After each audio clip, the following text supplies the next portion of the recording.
मैं थोड़े विस्मय में हूं। मुझे ये समझ में नहीं आ रहा है कि खुद ही लगाया, खुद ही घटाया, खुद ही की पीठ थपथपाओ।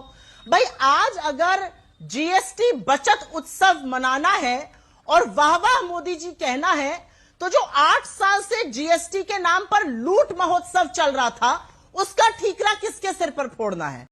नहीं, मुझे मजाक नहीं उड़वाना अपनी चीज का, मैं नहीं बताऊंगा। मुझे कभी कभी बीजेपी के प्रवक्ताओं की बात सुनकर या खुद प्रधानमंत्री की बात सुनकर पिछले 24 घंटे में ऐसा लग रहा है कि ये किसको कोस रहे हैं? ये पुराने वाले जीएसटी को कोस रहे हैं। कह रहे 18% था, हमने 5 कर दिया। तो किया 18 किसने था? आप ही ने तो लगाया था प्रभु। आप ही ने तो ऐसा टैक्स लगाया था जिसमें 8 साल में आपने 55 लाख करोड़ रुपए वसूले इस देश से।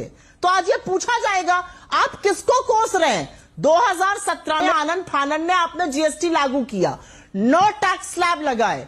उस जीएसटी को इसलिए गब्बर सिंह टैक्स कहा गया क्योंकि आपने हिंदुस्तान की 50% सबसे गरीब आबादी से 64% जीएसटी की उगाही करी। और यहां पर एक डेटा और बता देती हूं, जो हिंदुस्तान की 10% सबसे अमीर आबादी थी, वो मात्र 3% जीएसटी में अपनी अदायगी कर रही थी। तो आपने 8 साल लोगों की कमर तोड़ी, पढ़ाई पर, दवाई पर, आटे पर, दही पर, किस पर जीएसटी नहीं लगाया?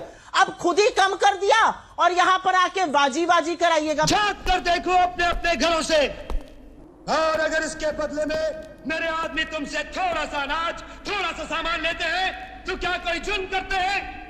कोई जुल्म नहीं करते। मैं कहता हूं कोई जुल्म नहीं करते।